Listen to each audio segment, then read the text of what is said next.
E meu bisavô, ele ficava vendo sair a primeira estrela no céu. Essas coisas, tudo que a senhora fala, que não pode, que faz mal. E a gente não sabe por quê. De onde vem isso? Pelava o pescoço da galinha e cortava e botava para pingar dentro daquele buraco ali na areia.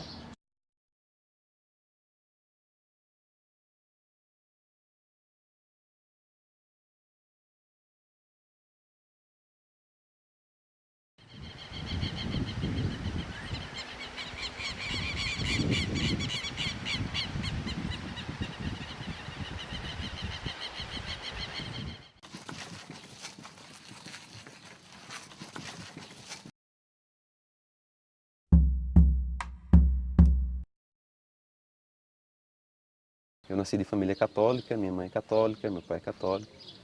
E tive também uma educação católica, então fui batizado, meus padrinhos foram meus primos, e também fiz a primeira comunhão.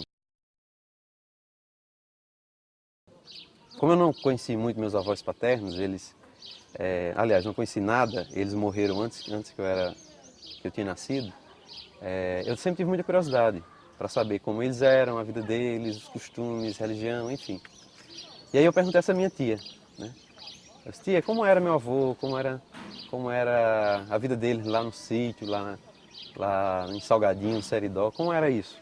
Então ela contou a história que me arrepiou todo, que a história foi o seguinte, ela disse que alguns dias da semana a mãe dela penteava ela, arrumava, botava laço, melhor vestido, todo mundo se punha ao redor da mesa e meu bisavô, ele ficava vendo sair a primeira estrela no céu.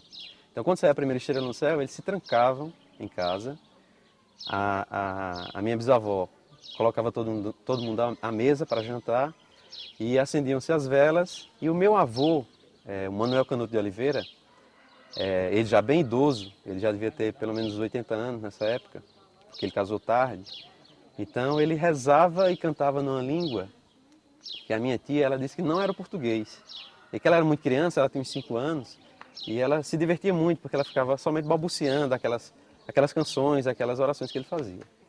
E quando ela me contou essa história, né, isso despertou uma curiosidade grande. Eu disse, pô, que costume é esse que se faz lá no interior, lá no sítio, há mais de 100 anos atrás? Né? Que língua era essa que ele rezava? Que dia era esse que ele sentava com a família? Por que eles se trancavam? Né? Então veio muitos questionamentos.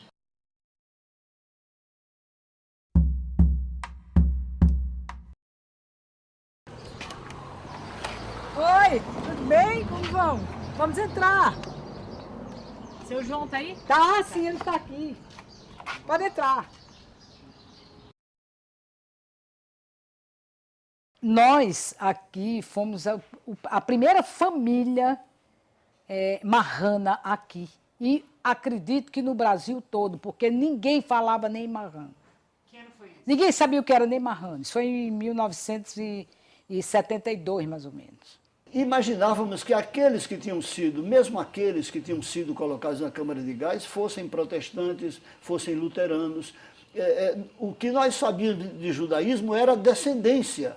Gente que era descendente, mas não que houvesse um povo judeu organizado atual. Isso nós não sabíamos.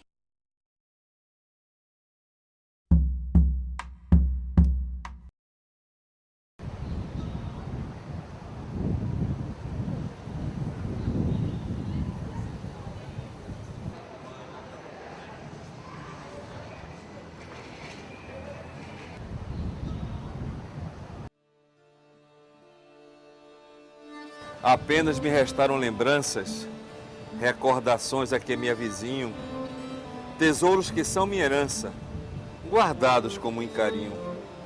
Pungente lavagem dos mortos, mortalhas de linho branco, pedras deixadas nos túmulos, à beira de meu caminho. Os salmos de proteção à vida e a reza da primeira lua nova para sarar minhas feridas. E ao entardecer da sexta-feira, as luminosas velas de sábado me trazem a alegria primeira.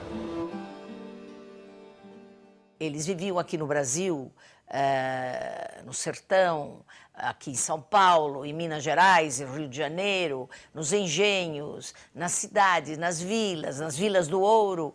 eles criaram sociedades secretas, onde eles circulavam entre si, casamentos endogâmicos, e os negócios também eram feitos em grande parte na confiança. Isso trouxe traumas terríveis na personalidade do brasileiro e do português, porque ele, na realidade, ele não sabia o que ele era. E o que ele era? Ele não era nada. Ele não era nem judeu, ele não era nem cristão. Ele era judeu e ele era cristão. Então, esse conflito é um dos aspectos mais interessantes dos estudos sobre a história desse capítulo da história do Brasil. Agora, depois, durante os 300 anos que a Inquisição funcionou, essas sociedades subterrâneas existiram. No momento que a Inquisição foi abolida, nós não sabemos mais o que aconteceu.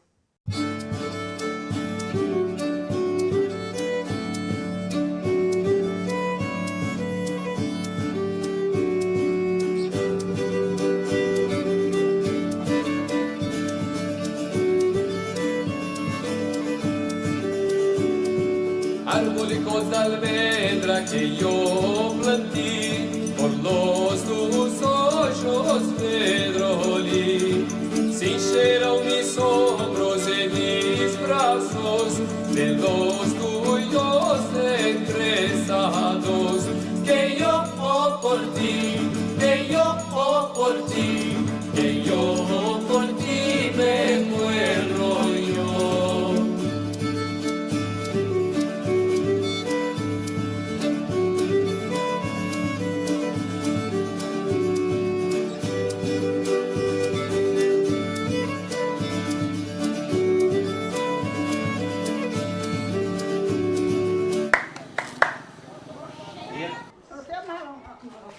Tia, Mesmo assim, a Josilene também tirou muita coisa.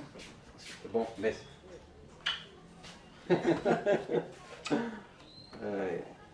Essa aqui é a casa da minha bisavó, onde ela viveu os últimos anos da vida dela. Ela nasceu num sítio, na cidade de Pedra Lavrada, que faz divisa com outros municípios aqui próximos. E viveu muito tempo no sítio, né? Teve os filhos lá e acho que ela, mais ou menos uns 50, 60 anos ela veio morar atrás, ela veio morar aqui. Essa aqui é Minervina, a avó da minha avó, da minha mãe. E aqui, se aproximar mais, dá pra ver direitinho. A gente foi criado em Campina Grande um pouco distante daqui, da convivência desse grupo familiar aqui nosso. E sempre tivemos muita curiosidade de vir para cá, de conhecer a bisavó, os primos. Porque aqui nessa cidade que é pequenininha, tem 3.000 habitantes só, praticamente 80% da família é primo. Se não é primo por parte da avó, é primo por parte do avô. Mas todo mundo tem um grau de primo. E não interessa se é primo de segundo, terceiro, quarto, quinto ou sexto grau. Todo mundo é primo, é uma grande família. E todo mundo é responsável por todo mundo.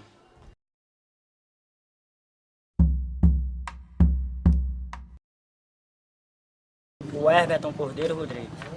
Joel Cordeiro Rodrigues Santos. Nelda Cordeiro Costa. Maria da Luz Cordeiro de Brito. Selma Cordeiro Gonçalves. Da minha família matrilinear veio toda daqui, né? Então eu vim para cá pesquisar na igreja os documentos que eram da minha avó, da minha bisavó, e porque todo mundo dizia que nós éramos a família era de Pedra Lavrada. E uma coisa curiosa que eu descobri é que no documento dela estava lá, Minervina, filha de fulano Cordeiro, natural dos Porcos do Seridó. Então, o que é os Porcos do Seridó? Né?